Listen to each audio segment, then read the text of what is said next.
Maximus is educational and informational on Roman history. I'm Josh Ryder. I'm Riley Johnson. And I'm Marissa Dries. After today's video, you'll know all about the Circus Maximus. First, we're starting off with some facts. The Circus Maximus was first built by Tarquinius Priscus, the fifth Etruscan ruler of Rome. It's located in a valley between the Palatine and Aventine hills in Rome. It is measured 621 miles in length and 118 miles in width. Its circumference was 1 mile roughly around an area of 20 football fields. The arena was surrounded with a 3-story high row seats called fori. The lowest seats were made out of stone and the highest seats were made out of wood.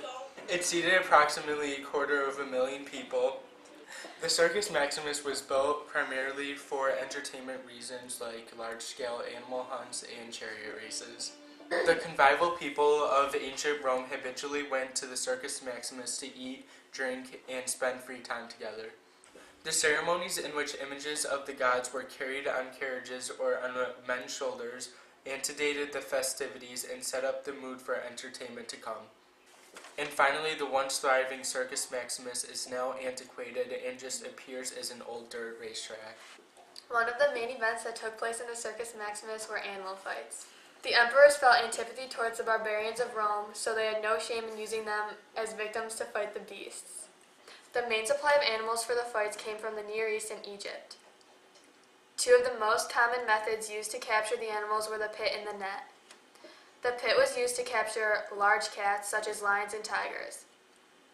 Romans would use a goat, lamb, or a kid to act as a decoy and lure the animals to hop over a fence and fall into the pit. The second method was the use of a net, which could be deployed to capture a bulk of animals at one time. The caging and transporting of these animals was very complex because Romans wanted to circumvent animals from dying or becoming sick. These exotic creatures were very expensive and no one wanted to waste the money. Some of the animals used in combat included bears, rhinos, tigers, elephants, and giraffes.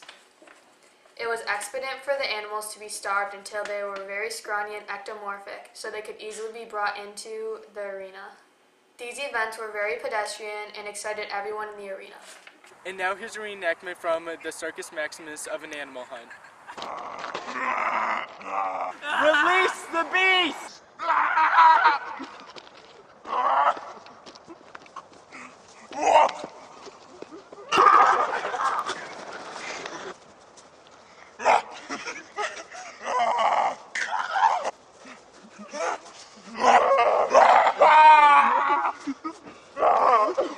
Another main event that occurred at the Circus Maximus was the chariot races. A demographic study would show that 250,000 people would attend a chariot race.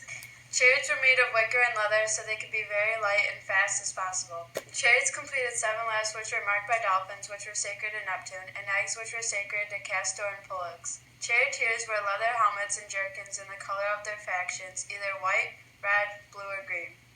Spectators favored one color over the other and were so ebullient of their color that they often broke out in fights and cheered nonstop for their favorite. Charioteers began training as children.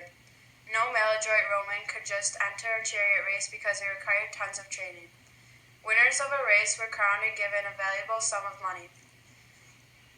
Charioteers were praised by the public, but were also often seen as miscreants or witches who used sorcery to be successful. An insidious chariot accident could result in the end of a charioteer's career or even death.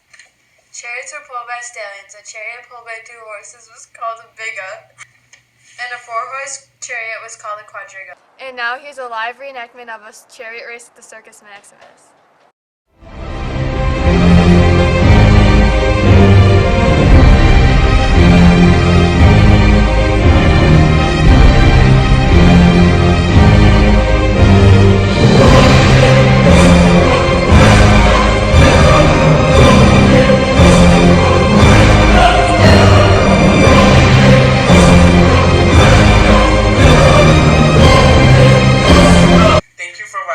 Segment on 453 News, and hopefully you're more cognizant and filled with knowledge about the Circus Maximus in ancient Rome.